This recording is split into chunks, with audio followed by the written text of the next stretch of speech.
은혜 받으실 말씀은 열왕기하 4장 42절로 44절 말씀입니다. 열왕기하 4장 42절로 44절 말씀입니다.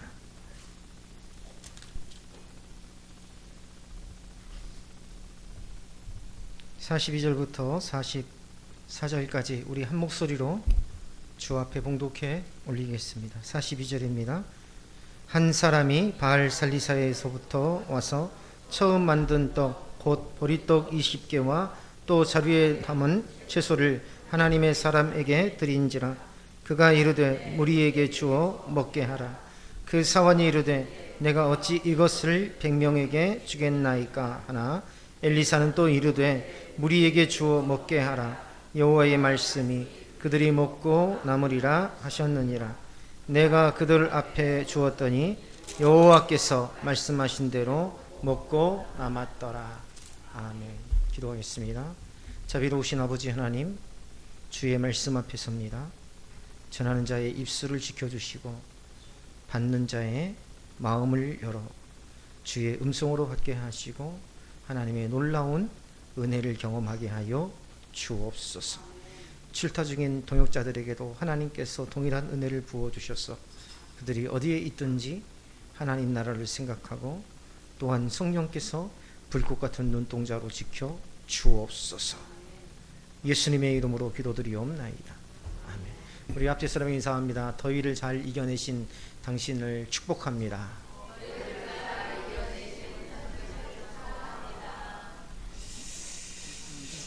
네, 여름이 끝나고 가을이 처서가 지났죠. 그러면서 우리 동역자들이 출타가 잦아지고 있습니다. 가는 곳 어디든 자녀들의 집이든 부모님의 집이든 어디든 그곳에서 꼭 주일 예배를 드리시고 주의 백성으로서의 정체성을 잘 지켜나가시기를 소망합니다. 우리 그동안에 서울에 계시다가 오신 우리 김태영, 김예림 집사님 부부도 오늘 귀교하셨다고 이야기해야 되나요? 귀교하심 감사드리고 또 인사드린 대로 더위를 정말 더웠어요. 그랬죠? 정말 더웠습니다. 그러나 건강하게 더위를 잘 이겨내시고 이렇게 뵙게 되어서 건강한 모습으로 뵙게 되어서 참 감사합니다. 우리 찬양팀이 부흥되고 있습니다. 우리 예배가 2시간 예배예요. 사실은 그렇지 않습니까? 우리 교회가 찬양부터 시작하면 딱 2시간 예배입니다. 현대교회에서 설교는 15분 이상 하면 제지를 한대요. 목사님 너무 설교가 깁니다. 예전에는 30분이었어요. 제가 신학교 다닐 때만 해도. 근데 요즘에는 15분 설교, 그렇게 당회에서 정해놔요. 15분만 설교하십시오. 그래서 전체 예배가 1시간 이내에 끝나도록 찬양까지 시작해서 대부분 교회가 이 룰을 따라가고 있습니다. 왜냐하면 성도들이 싫어하니까 설교가 길면. 그래서 사실은 오전 대예배가 2시간인 교회는 아마 이 강진에서는 우리 교회가 유일하지 않을까.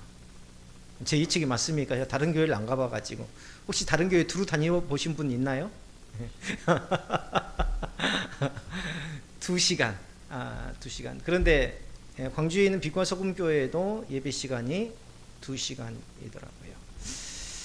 제가 저 뒷자리에 있다가 기타를 들고 이 앞자리로 왔습니다. 뒷자리에 있으니까요. 제가 좀 더 하나님의 은혜 가운데서 멀어지는 것 같아요.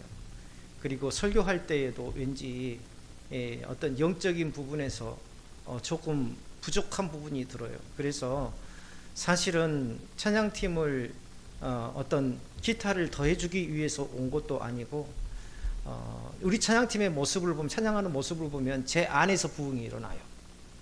영적인 충만함이 일어납니다. 이게요 아무것도 아닌 것 같지만 설교자에게는 굉장히 큰 힘과 능력이 됩니다. 그렇게 함으로써 내가 하나님 앞에 은혜롭게 설교할 수 있는 그러한 영적인 뭡니까? 이 여건이 마련해지는 듯한 그런 느낌을 받습니다. 감사하게도 우리 전도사님이 눈물의 사역자예요. 제 주변에 눈물을 잘 흘린 사람들이 참 많아요. 남양주에서 사역할 때에도 남자 부장 선생님이 우종열 집사님이셨는데, 안수 집사님이셨는데요. 이 초등부 부장 선생님이셨습니다. 그런데 이분이 얼마나 잘 울던지, 예수님이라는 이름만 나오면 눈물을 뚝뚝 흘릴 정도로. 지금도 당진에 계시는데 저하고 가끔 연락하고 지내십니다. 체중도 굉장히 있으시고 목소리도 묵직하고 지금도요, 그 누구보다도 열심히 교회를 섬기고 무엇보다도 다음 세대를 그렇게 아끼고 사랑하시면서 헌신적으로 두 부부가 헌신하고 계세요. 그런데 우리 전도사님도 찬양을 눈물로 인도하시는 것을 보며 이 찬양이 살아나는 교회마다, 찬양팀이 부흥하는 교회마다 반드시 하나님의 역사가 임하고 반드시 부흥의 역사가 있더라는 것입니다. 우리 교회가 이 교회 안에서만의 믿음이 아니라 이 강진 지역으로 그 믿음의 선한 영향력을 우리 모든 동역자들이 끼치는 그러한 놀라운 교회로 성장해 나가기를 주님의 이름으로 축원합니다. 사람의 손에는 언제나 두 개의 바구니가 들려 있어요. 하나는 내가 가진 것을 담아 세 보려는 바구니. 우리 항상 마음속에 그런 생각하죠. 주무시면서 솔직하게 마음속으로 시인해 보세요. 머릿속에서 내가 지금 가진 재산이 저기에 집이 있고 저쪽에 집이 있고 통장에 얼마가 있고. 아닙니까? 없었어요. 아마 그런 바구니가 내 마음속에 하나 있습니다. 다른 하나는 하나님께서 주실 것을 믿음으로 기다리는 바구니예요. 내가 가진 것을 담은 바구니는 눈에 잘 보입니다. 그 안에 무엇이 얼마나 있는지 계산할 수 있고 그것을 몇 사람이 도울 수 있는지도 짐작할 수 있습니다. 그러나 하나님의 바구니는 눈에 보이지 않아요. 그래서 우리는 보이는 바구니가 비어갈수록 마음이 조급해집니다.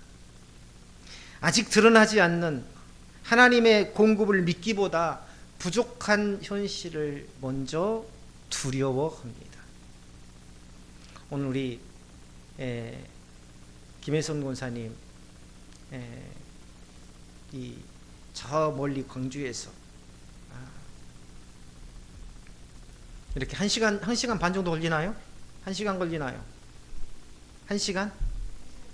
1시간 15분 1시간 15분을 차로 달려서 일부 예배부터 이렇게 들으시는데 참 어렵습니다. 쉽지 않아요. 우리 작고하신 우리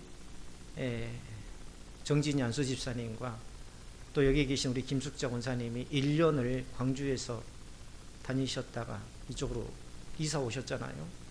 사실 쉽지 않습니다. 먼 곳에서 비가 오나 눈이 오나 바람이 부나 예배를 드리기 위해서 사실은 김혜성 권사님이 광주로 이사 가신다기에 제가 고면을 했어요. 가까운 광주에 다니시던 교회로 가시든지 아니면 가까운 교회 가서 신앙생활 하십시오. 왜냐하면 교회가 멀어지면 마음도 멀어지고 또 한 번, 두 번, 세 번 나오다 보면 몸도 힘들어져요. 그러다 보면 몸이 힘들어지면 내 마음속에서 뭐가 나오기 시작합니까? 불평이 나오기 시작합니다. 그러면서 내 믿음도 실족하는 경우가 많아서 제가 그렇게 고면을 드렸는데 우리 김혜선 권사님과 김성균 집사님 매주마다 열심히 나오시는 것을 보며 참 제가 든든하고 힘이 됩니다. 지금은 로뎀나무 밑에서 쉬는 엘리야와 같이 다시 지치고 상한 영혼을 주의 말씀 앞에서 주의 은혜 안에서 다듬는 그런 시간을 갖고 있지만 그러나 이 엘리야가 로뎀나무 밑에서 하나님의 공급하심을 받고 난 후에 40일을 걸어서 호렙산에 갔다라는 그런 기록이 있어요. 그런데 엘리야가 있는 역사적으로 보면 지리적으로 보면 엘리야가 있는 로뎀나무에서 호렙산까지는 이 걸어서 그렇게 갈 수 있는 거리가 아니랍니다. 초인적인 그러한 힘이 발휘된 거예요. 그만큼 우리 김혜성 목사님과 김성균 집사님 두 부부의 삶 속에 하나님께서 로뎀나무 아래에 놀라운 은혜와 복을 부어주시기를 주님의 이름으로 축원합니다. 그 하나님께서 부어주실 그 기대의 바구니가 우리에게는 있더라. 자, 당시 온 땅에는요 흉년이 들었습니다. 38절에 보니까 그런 내용이 나와요. 흉년은 사람들의 식탁만을 비게 한 것이 아니라 마음의 여유도 빼앗았습니다. 먹을 것이 귀해지면 사람은 자기 목숨을 지키는 데 민감해지죠. 다른 사람의 필요를 돌아보기 어려워집니다. 더군다나 엘리사 곁에는 선지자의 제자들이 모여 있었고 그들을 먹일 만한 양식이 충분하지가 않습니다. 오늘 본문, 우리가 읽은 본문 바로 앞에 보면 어떤 내용이 나오냐면요, 먹을 것이 없으니까 들에 나가서 가져와서 뭔 열매를 가져와서 그걸로 국을 끓입니다. 그런데 그 열매가 독초였어요. 독초. 그래서 국에 들어가서 그것을 먹고 죽음의 위험을 맛보았던 그런 이야기가 기록되어 있습니다. 굶주림을 해결하려고 만든 음식이 도리어 어떻게 됩니까? 생명을 위협하는 음식이 되더라. 때로는 우리가 살려고 했던 선택이 때로는 우리의 생존을 위협하는 선택이 되더라. 때로는 내가 정말 최선의 길이라고 얘기했던 것이 때로는 악수가 되기도 하더라. 이런 것입니다. 굶주림을 해결하려고 만든 음식이 생명을 위협하는 음식이 되듯 우리의 삶 속에서도 이러한 일들을 자주 만나게 됩니다. 그러나 하나님께서는요 41절에 보면 가루를 통해서 소체 해로운 것을 없애시고 무리를 먹게 하셨더라. 이게 뭘 의미합니까? 뭐 신비로운 약을 넣었더니 그게 해독이 되었다라는 그걸 이야기하려는 것이 아니라 생명의 주권이 누구에게 있다? 하나님께 있다. 생명을 보존하시는 분은 음식 자체가 아니라 그 음식을 주시고 다스리시는 하나님이심을 성경은 우리에게 증거하고 있더라는 겁니다. 자, 그때라는 거 뭡니까? 음식을, 독초가 든 음식을 삶아 먹고 죽으려고 했던 그런 때 하나님께서 그들을 구해 주신 그때 한 사람이 바알 살리사에서부터 찾아옵니다. 성경은요 42절 우리 다 같이 한번 읽어볼까요? 시작. 한 사람이 바알리사에서부터 와서 처음 만든 떡 보리떡 20개와 또 자루에 담은 채소를 하나님의 사람에게 드린지라 그가 이르되 무리에게 주어 먹게 하라. 자, 바알 살리사에서 왔다고 하는데요, 그의 이름은 기록되어 있지 않습니다. 넉넉한 부자나 권세 있는 관리라고 소개도 안 되어 있어요. 그가 누군지 모른다는 겁니다. 다만 흉년 중에 처음 만든 떡을 가져온 사람이라 이렇게 기록되어 있어요. 이름 없는 한 사람이 드린 작은 순종이 성경에 기록된 까닭이 뭘까요? 하나님 나라에서 중요한 것은 사람의 명성과 규모가 아니라 말씀을 믿고 순종하는 자의 삶이라는 것을 말해주고 있는 것입니다. 사람들은 큰 일을 해야 하나님께 쓰임받을 수 있다고 생각하지만, 내가 능력이 좋아야 하나님 앞에 쓰임받았다고 생각하지만, 내가 재물이 많아야, 그래도 재물이 많아야 교회에 가서 대접을 받는다고 생각하지만, 하나님께서는 자기 손에 있는 작은 것을 믿음으로 드리고 또한 하나님의 말씀에 순종하는 자를 통해서 하나님의 일을 이루어 가시고 역사를 세워 가시더라는 것입니다. 그가 가져온 게 뭐였습니까? 보리떡 20개였습니다. 보리는요 당시 가난한 사람들이 주로 먹던 곡식이었죠. 밀로 만든 화려한 음식도 아니었고 100명을 충분히 먹을 만큼 넉넉한 양도 아니었습니다. 그런데 그 떡은 처음 만든 떡이었다. 처음 만든 떡. 자, 우리가 흉년의 상황에 처했다고 생각해 보세요. 이 사람이 보리로 떡을 만들었다는 것은 그만큼 먹을 양식이 부족했다는 것을 의미합니다. 그런데 자신도 먹을 것이 부족한 상황에서 그 보리로 떡을 만들어서 선지자들에게 대접하기 위해서 가져온 것이죠. 정확하게 말하면 선지자들이 아니라 선지자의 후보생들이죠. 오늘날 말하면 신학생들에게 먹이기 위해서 가져온 겁니다. 자, 처음 거둔 소산을 하나님께 드리는 것, 남은 것을 처리하는 행위가 아니죠. 그 사람이 남아서 가져온 게 아닙니다. 모든 소산이 하나님께로부터 왔음을 고백하는 일종의 삶으로 드리는 예배의 행위라고 할 수 있어요. 율법은요, 이 민수기 15장에 보면 처음 익은 곡식의 떡을 거제로 드리라. 거제라는 건 뭡니까? 이 레위기에 보면 거제라는 것은 올려드린다라는 겁니다. 하나님 앞에. 또 요제라는 건 뭐예요? 흔들어서 올려드린다. 근데 여기에는 결정적인 의미가 있어요. 우리는요 보통 거제금은 들어서 올려드리고 요제금은 흔들어서 이렇게 올려드리고 두 개 다 올려드리는 방법입니다. 그런데 올리면 반드시 어떻게 해야 돼요? 다시 내려와야 돼요. 필연적으로 올라가는 것은 필연적으로 내려와. 이게 하나님의 섭리입니다. 무슨 말이냐면 하나님 앞에 올려드리는 것을 하나님께서 드실까요? 하나님께서 받으시고 다시 내려주십니다. 그게 레위기에서 가르치고 있어요. 그래서 거제로 올려드리는 것, 요제로 올려드리는 모든 제물은 하나님의 성전 뜰 앞마당에서 제사장들에게 주어서 그것을 먹게 하라. 제사장들과 그의 가족들에게 먹게 하라. 이거 뭡니까? 하나님께서 올려드리는 것 같지만 결국은 뭐예요? 하나님께서 그 드린 자에게 다시 돌려주시는 그러한 은혜의 섭리가 섭리의 그 은혜가 레위기에 있더라는 겁니다. 그래서 그는 풍년이 아니라 흉년 가운데도 첫 것을 하나님께 드렸어요. 형편이 좋아진 뒤에 감사하겠다고 미루지 않았고요. 자신의 필요가 모두 채워진 다음 남는 것을 드리지 않았습니다. 부족한 때에도 하나님의 공급하심을 믿었기 때문에 첫 것을 내놓을 수 있었던 것입니다. 우리의 감사는 형편이 넉넉할 때보다 부족할 때 그 진실함이 드러나야 합니다. 풍성할 때 드리는 것은 비교적 쉬워요. 내일을 염려해야 하는 때에 첫 것을 드리는 일에는 그런데 믿음이 필요합니다. 믿음이 필요해요.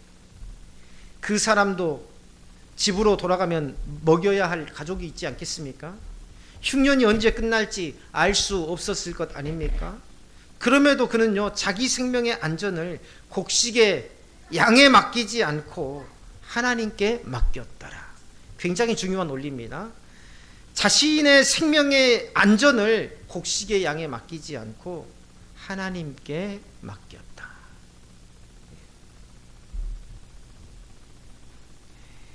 제가 신학생 때 전도서 사역을 하면은요 30만 원, 많이 받으면 한 50만 원. 옛날에는 다 그랬지요 라고 생각하지만 그렇지 않았어요. 예. 보통 부목사님들의 그러니까 중대형 교회 부목사님들의 사례비가 얼마였냐면 250만에서 300만 원이었습니다. 담임 목사님 말고 부목사님들의 사례비. 그리고 적은 교회 목사님들의 사례비가 보통 250만 원. 그런데 이제 신학교 들어간 이 전도사의 사례비가 30만 원. 좀 더 하면 50만 원. 그런데요, 사례비가 들어오잖아요. 그러면 쓸 게 하나도 없잖아요. 그렇죠? 쓸 게 하나도 없어요. 월세도 내야 되죠. 월세 내고 나면 사실 남은 게 하나도 없습니다. 어떻게 살아야 될? 월세 내고 나면은요, 월세 그때 옥탑방에 살았는데요, 월세가 25만 원. 예. 그거 내고 나면 남은 게 하나도 없어. 그래서 아내가 아파트 돌아다니면서 이 전단지를 돌리고, 저는 신학교 가서 공부한다고 가서 가방 갖고 공부하러 가고, 아내가 생활비를 버는데 얼마나 벌겠어요? 전단지를 돌려서. 많아야 한 달에 사례비 30만 원 받은 거 하고 아내가 번 거 하고 해서 한 60만 원 정도. 그런데요, 제가 그렇습니다. 하나님도 이해하실 거야. 11조는 우리 당분간 좀 이따가 드리자 해도요, 우리 아내는 아주 칼입니다. 그런데 이것은 우리가 하나님 앞에 저축하는 거예요. 하나님 앞에 드려야 되는 거예요. 특히 당신은 신학생이잖아요. 신학생이 하나님의 은혜가 아니고서 어떻게 끝까지 공부할 수 있고 어떻게 앞으로 목회할 수 있겠습니까? 절대 우리가 굶어 죽어도 이것만큼은 양보해서는 안 됩니다 하고 저희 아내가 11조를 그렇게 내왔어요. 근데요, 그게 하나님께서 가장 기뻐하셨던 것 같아요. 그 11조 자체가 돈이 아니라 하나님의 주권을 인정하는 믿음의 신앙 고백이거든요. 사실은 외국에 나가면 11조 같은 거 하지 않습니다. 또 선교사로 저도 사역을 해봤지만 외국에 나가서 11조를 강조한다는 것은 참 어려운 일이에요. 지금도 미국 교회나 이런 데는 11조를 강조하지 않습니다. 그런데 이 11조가 한국 교회만 있다라고 어떤 목사님들은 주장하고 있는데요. 또 구약 시대로 끝났다라고 이야기를 하는데 이것은 하나님 앞에 굉장히 소중한 믿음의 고백입니다. 왜냐하면 모든 것들이 누구로부터 왔어요? 하나님께로부터 왔어요. 그것을 인정하는 믿음이 바로 11조입니다. 하나님, 모든 것들을 나에게 부어주심을 감사합니다. 내가 이제 이 11조를 드림으로 모든 것들이 하나님께로부터 왔음을 내가 인정합니다 라는 이 믿음의 고백이 바로 11조입니다. 어찌됐든 11조가 강제사항은 아니에요. 내시든 안 내시든 믿음의 선택이고, 또한 11조를 안 낸다고 해서 뭔가 천국에 가실 분이 다른 데 가거나 그러지는 않습니다. 그렇죠? 또 하나님의 백성이 아닌 건 아니에요. 여전히 하나님께서는 은혜로 부어주시고 긍휼을 부어주십니다. 그러나 그러한 복된 신앙 고백을 통해서 저와 같은 경우에는 항상 길을 예비하시는 하나님을 만났습니다. 항상 없는 가운데에서도 풍성하게 부어주시는 그 하나님의 손길을 경험했습니다. 제가요, 사업에 망해서, 정말 망할 대로 완전히 망해서 이 조그마한 옥탑방에 있는 가전제품까지 차압이 붙고 또 붙고 또 붙고 3번이 붙더라고요.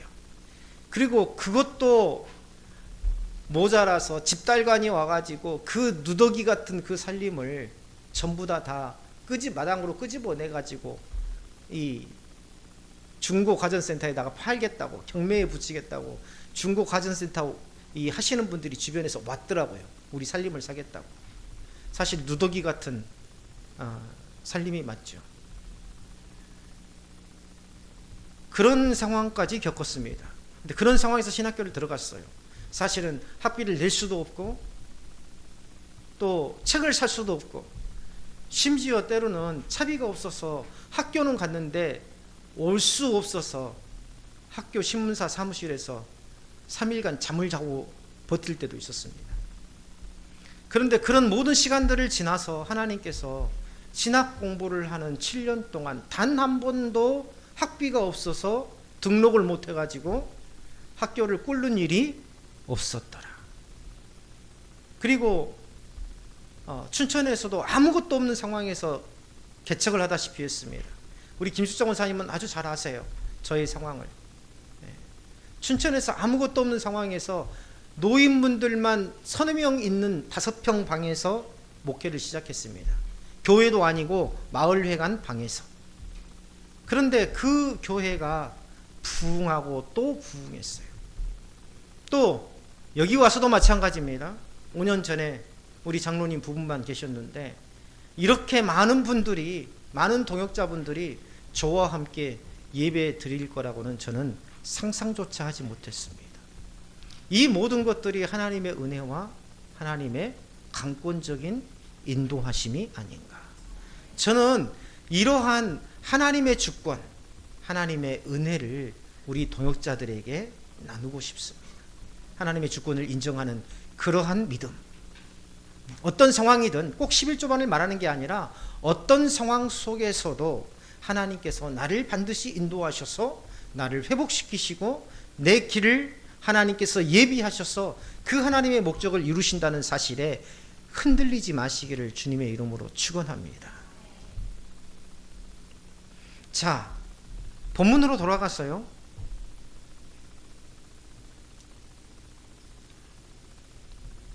이 사람은 모든 것을 하나님께 받았음을 인정하며 내 자신과 나의 소유가 하나님의 것이라는 것을 그 보리떡을 드림으로 응답한 거죠. 그래서 역대상 29장 14절에 보면 다윗이 모든 것이 주께로 말미암았으니 우리가 주의 손에서 받은 것으로 주께 드렸을 뿐이니이다 라고 고백합니다. 한 사람이 들고 온 첫 번째 바구니에는요, 작은 보리떡과 채소가 담겨 있었습니다. 그 바구니가 화려하겠습니까? 화려하지 않죠. 그런데 믿음의 바구니였더라. 그는 자신이 드린 예물이 어떤 방식으로 사용될지 알지 못했습니다.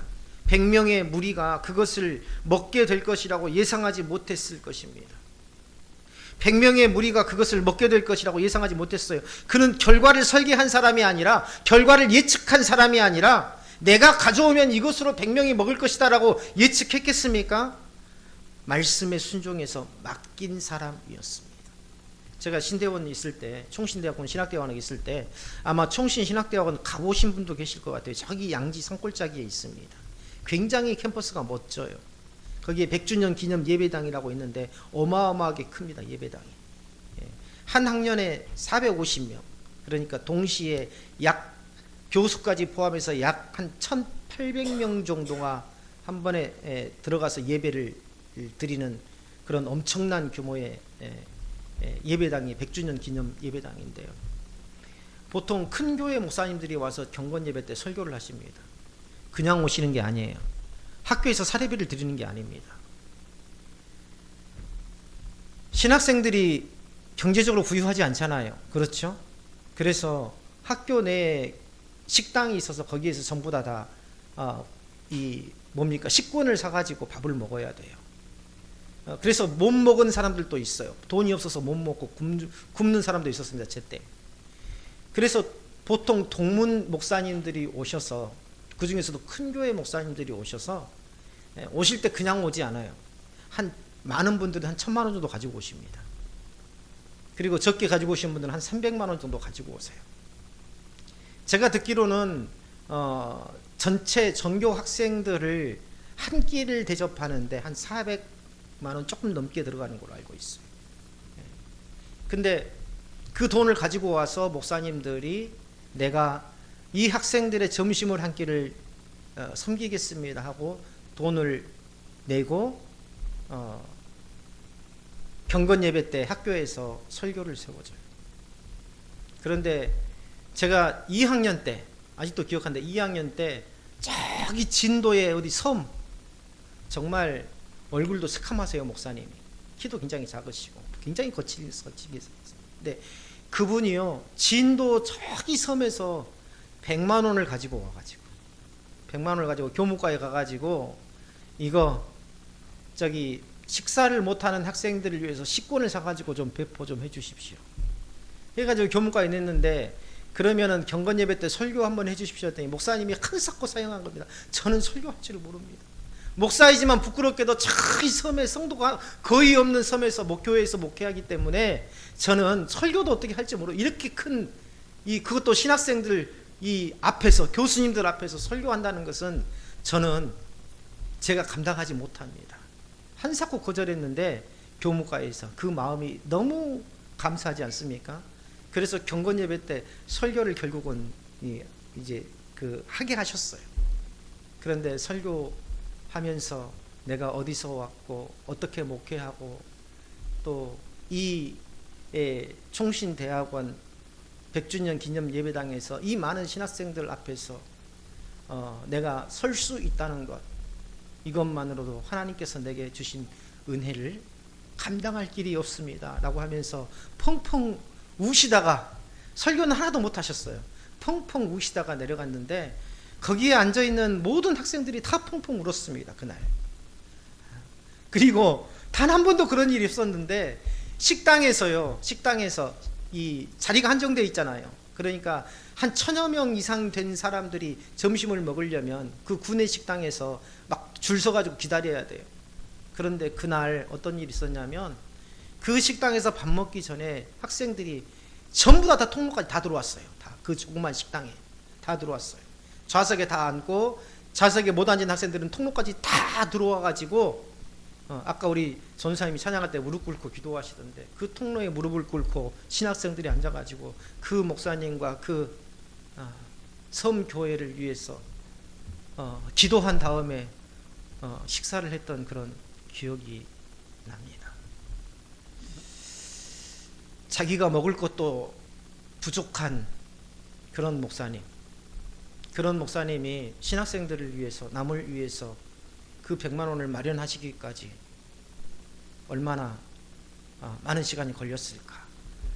목사님에 의하면은요, 그걸 석 달간 모으셨답니다. 석 달간. 매주마다 성도가 한 명이었다가 두 명이었다가 그런데요. 한 명이었다 두 명이었다 그런데요. 그런데 그분이 낸 헌금, 본인 목사님과 사모님이 낸 헌금, 그 중에서 이렇게 모으고 또 주변에서 섬교에서 목회하시니까 후원금이 좀 오잖아요. 그걸 또 떼서 모으고 해서 100만 원을 마련해 갖고 오신 거예요. 오늘 흉년에 이 200명의 선지자 예비생들을 먹이려고 가져온 보리떡을 가져온 사람이 아마 그 목사님과 같은 그런 생각이 아니었겠는가. 엘리사는 그 예물을 보관해 두거나 자신의 몫으로 삼지 않았습니다.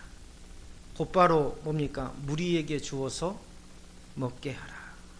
무리에게 주어서 먹게 하라. 하나님께 드려진 것은 하나님의 뜻을 따라 이웃의 생명을 살리는 데 사용되었죠. 참된 예배는요, 하나님 사랑과 이웃 사랑을 갈라놓지 않습니다. 참된 예배는요, 하나님 앞에 나의 온 마음을 드리는 게 참된 예배입니다. 저는요, 이 앞에서 기타를 들고 앉아 있는 이유가 내가 참된 예배에 참여하기 위해서 앉아 있는 거예요. 아마 여기에 계신 분들은 어떤 마음으로 예배 오시는지 모르겠습니다. 내가 11시 예배니까 딱 11시 맞추어서 딱 기다리고 있다가 그 맞춰서 예배 시작되면 또 끝날 때까지 예배에 참석하면 그게 예배에 참석하는 것이다. 저는 그렇게 생각하지 않습니다. 내가 진정한 예배자들과 진정으로 자신의 온 마음을 들여서 주를 찬양하는 자들과 가까이 하며 하나님의 그 큰 은혜를 경험하려고 노력하고 있는가? 나는 온 마음으로 주 앞에 찬양하고 있는가? 내 마음을 드리고 있는가? 내 삶을 드리고 있는가? 사실은 우리가 잘 알지 않습니까? 한국교회의 문제점. 교회 안에서만 성도, 교회 밖에서는 성도가 아닌 사람들. 그렇죠? 아마 우리 동역자 중에는 그런 분들이 없을 거라고 생각해요. 그런데 자기 교회에서는 정말 신실한 예배자입니다. 그런데 교회를 떠나서 다른 곳에 가면 예배를 드리지도 않고 진정한 예배자로서의 삶도 보이지 않는, 사실은 이 강진 땅에도 많은 분들이 귀향을 와요. 귀농을 와요. 그런데 그 중에는 장로님도 계시고 안수집사님도 계시고 권사님들도 계시고, 그런데 정말 대도시에서는요 신실하게 신앙생활을 하셨던 분들입니다. 근데 막상 다른 지역으로 이사 오시면은요 교회 안 다녀요. 그분들이 왜 이런 결과가 나왔을까요? 삶의 예배자로 세워지지 않았기 때문에 그렇습니다. 저는요 이 앞에 맨 앞에 앉아 있으면은요 우리 찬양팀이 찬양하는 모습, 연습하는 모습을 보면은요 내가 이 교회 예배당안이 꽉 찬 것 같습니다. 꽉 찬 것 같아요. 내 영이 충만해진 것 같습니다. 우리 모든 동역자들이 그런 은혜를 경험하기를 주님의 이름으로 축원합니다. 은혜는 시간 속에 있는 게 아니라 하나님을 찬양하는 자들의 무리 속에서 하나님께서 강권적으로 부어주시는 거예요. 그 은혜를 함께 누리시기를 주님의 이름으로 축원합니다. 자, 엘리사가 그것을 무리에게 주어서 먹게 하라고 명령하죠. 하나님께 드려진 것. 이처럼 자신의 몫으로 남겨두지 않고 즉시 그 이웃에게 다 남겨줍니다. 나누어줍니다. 하나님께 드린 감사가 굶주린 사람의 식탁으로 흘러갈 때에 공동체는 하나님의 돌보심을 함께 경험하게 돼요. 교회가 받은 은혜도 쌓아두기 위한 게 아니에요. 말씀과 물질과 사랑과 섬김은 필요한 이들에게 흘러가야 합니다. 지난번에도 말씀드렸지만 교회가 재정을 많이 모아두면 안 돼요. 항상 분쟁이 나는 교회는요, 항상 재정을 많이 모아둔 교회에서 분쟁이 일어납니다. 왜 모아둡니까? 그렇잖아요. 그걸로 열심히 사역해야죠. 열심히 이웃에게 나눠줘야죠. 그렇지 않습니까? 항상 교회가 갈라진 교회 보면은요, 그 남겨진 쌓아둔 재정 때문에 말썽이 생겨서 갈라지게 됩니다. 내가 더 냈느니, 내가 더 냈느니, 서로 싸우고, 서로 갈라지면서 내가 더 가져가겠느니, 당신이 더 가져가서는 안 된다는 듯. 교회는요, 끊임없이 흘려보내는 곳입니다. 교회는 창고가 아니라 통로가 되어야 돼요. 항상 기억해야 됩니다. 교회는 창고가 아니라, 쌓아두는 창고가 아니라, 교회는 흘려보내는 통로가 되어야 된다. 내 삶도 마찬가지입니다. 내 삶도 쌓아두는 창고가 아니라 흘려보내는 통로가 되어야 돼요. 사관은 그 명령 앞에서 현실적인 계산을 하죠. 아마 우리의 모습이 사관의 모습이 아닌가. 그는요, 내가 어찌 이것을 내 100명에게 주겠나이까? 라고 반문합니다. 자, 그의 말은 뭡니까? 계산적으로 틀리지 않아요. 제가 그런 말 했던 적이 있어요. 아내한테 30만 원 사례비 받을 때 3만 원 11조 한다고 교회가 달라지나? 왜냐하면 저한테는 내 주머니에는요 1,000원짜리 하나도 없었거든요. 그 3만 원이면 당시 저한테는 어마어마하게 큰 돈이었습니다. 차비가 없어가지고 학교에 가가지고 못 오는 지경이었으니까. 그것도 하루 이틀도 아니고 3일 동안. 나중에 제 동료들이 그 사실을 알고 교수님한테 이야기해서 교수님이 교수실로 불러서 저한테 봉투를 하나 주시더라고요. 교수님이 준 게 아니라 그날 경건 예배를 온 목사님이 제 소식을 듣고 안전도사 전해주라고 그 사례비를 두고 가셨어요. 그래서 그것을 가지고 교수실 나와서 열어보니까는 30만 원이 들어있는 거예요. 그걸 가지고 차를 타고 와가지고 옥탑방 2층에서 불이 켜져 있는 것을 보고 차만 그냥 들어가지 못하고 골목 어두운 데 숨어가지고 그 봉투를 쥐고 얼마나 울었던지. 그때 제가 다짐했습니다. 하나님, 저는 창고가 되지 않고 통로가 되겠습니다. 하나님, 제가 정말 양심적인 목사가 되라고, 훌륭한 목사가 되라고 저를 이렇게 후원하신 분들의 그 마음을 결코 배신하지 않겠습니다.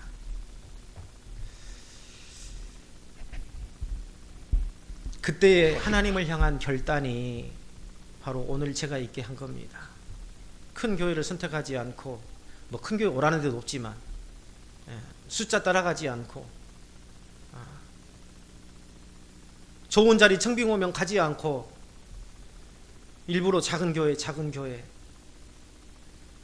하나님께서 인도하시는 대로만 따라왔지만 굶지 않고 줄이지 않고 어렵지 않습니다.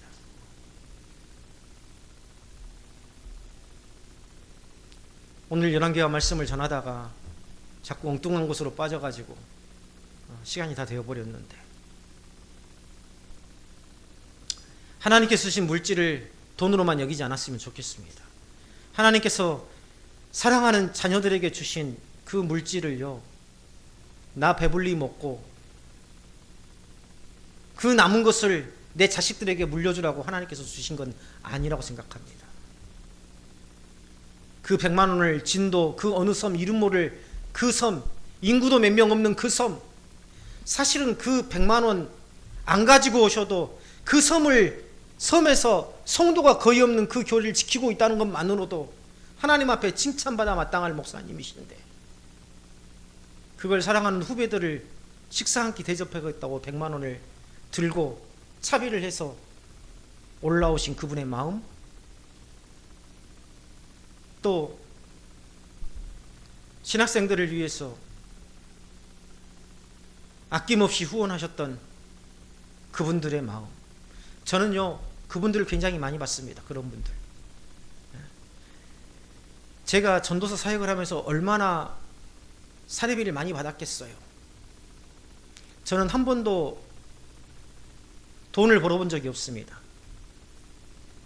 왜요? 돈을 벌 수 있었어요. 원래 제 기술이요 디자인 경력만 20년입니다. 한때는 한국전력, 한국원자력, 한국전력기술 주식회사의 카탈로그는 전부 다 제 손으로 디자인을 했었어요.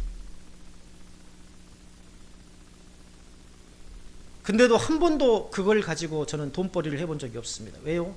저는 제가 돈에 약하다는 걸 알기 때문에. 제가 돈에 약하다는 걸 알기 때문에. 돈을 벌기 시작하면 하나님을 의지하지 못합니다. 그래서 저는 과감하게 제 자신에게 커트를 시켰어요. 내가 이제 하나님의 종으로 살기로 한 이상 내가 오직 하나님만을 의지하겠다. 그런데요, 어떻게 그 신학 공부를 다 마칠 수 있었을까요? 어떻게 생활할 수 있었을까요? 어떻게 우리 두 아이들을 건강한 아이들로 키울 수 있었을까요? 학원 하신 분들은 전도사님 아이들 학원 보내세요. 미안해서 못 보내죠. 그런데 아이한테 또 이야기를 해요. 너 며칠부터 학원 나와. 전도사님 등록금 낼 때 됐죠. 남양주에서 사역할 때요, 학교 가려고 하는데 용인까지 가는데 용인에서도 터미널에서 내려가지고 택시로 택시로 들어가지 않으면 어렵습니다. 왜냐하면 학교에 버스도 없고 다니는 대중교통도 없기 때문에 동료들한테 연락을 해서 동료들이 데리고 오든지 아니면 같이 동료들의 차를 얻어 타고 들어와야 돼, 학교로. 근데 입학할 무렵에 어떤 권사님이 조그마한 모닝 승용차를, 제 최초의 승용차가 모닝입니다. 모닝 승용차를 사주셨어요. 그러면서 전도사님 이거 가지고 학교 다니세요. 그때부터 저는요, 제 차는 제 차가 아닙니다. 그때부터 그 차를 받으면서 제가 결단한 게 있어요. 뭐냐면 선교사님들이 오면 제 차를 내주겠다, 무조건. 왜냐하면 제 것은 아니니까, 원래부터. 그때부터 선교사님들이 오면 항상 저는 좀 불편하고 전철 타고 다니더라도 선교사님이 계시는 동안 제 차를 타고 다니도록 했습니다. 지금도 그래요. 지금도 선교사님들 오시면, 목회할 때도 마찬가지였습니다. 순천에서 목회할 때도 선교사님들이 오시면 선교사님들 1순위로 내 차를 내주셨어요. 이 차 타고 다니십시오, 한국에 있는 동안에.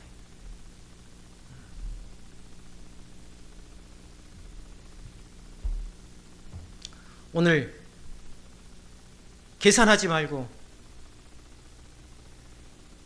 이 보리떡을 가져온 사람과 같이 하나님의 은혜 안에서 하나님께 올려드리는 그런 삶, 함께 나누는 삶, 내 것이라고 움켜쥐고 내 욕심이 채워질 때까지 모아보겠다는 그런 마음으로 살아가지 말고 어려운 이웃들에게 선한 영향을 끼치고, 특히 어려운 동역자들에게 내 마음을 다해서 돕고 협력하고, 그래서 우리 교회 공동체가 더욱더 아름답고 우리 동역자들의 삶이 하나님께서 다시 돌려보내주시는, 거제로 올린 사람에게 다시 내려주시고 요제로 올린 사람에게 다시 내려주시고, 이게 하나님의 법칙입니다. 하나님의 법칙이에요. 우리는요, 거제, 요제 그러면 하나님 앞에 제물을 드렸다 이렇게만 생각하는데요, 반드시 올린 것이 반드시 내려와야 됩니다. 이게 하나님의 법칙이에요. 그리고 그것을 혼자만 먹게 하신 것이 아니라 여러 이웃들을 초청해서 성전 뜰 앞에서 나누어 먹게 하셨어요. 그만큼 하나님께서 풍성하게 채워주신다는 것입니다. 그런 하나님의 공급하시는 은혜, 그 하나님의 풍성한 은혜를 받아 누리시는 우리 동역자들이 되시기를 주님의 이름으로 축원합니다.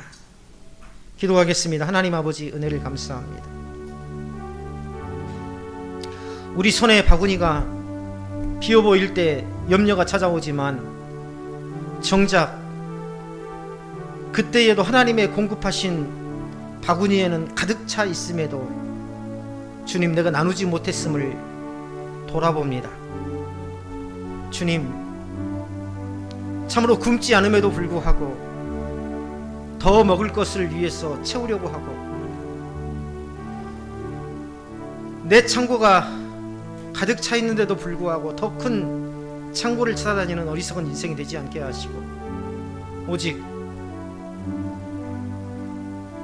주님의 몸된 교회가 올바른 교회로서의 사명을 감당할 수 있도록, 또 한 사람 주의 종이 하나님 앞에 올바로 세워져 갈 수 있도록, 또 사랑하는 우리 동역자들이 하나님의 풍성한 은혜를 함께 받아 누릴 수 있도록 그 일에 우리 모두가 쓰임받을 수 있게 하여 주옵소서.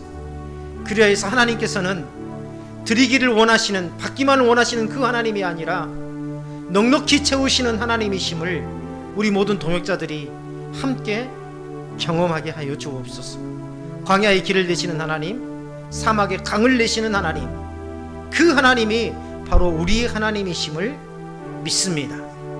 우리 동역자들의 한 사람 한 사람 삶 속에 그 강권적인 하나님의 손길이 이 시간 이후로 임하게 하여 주옵소서.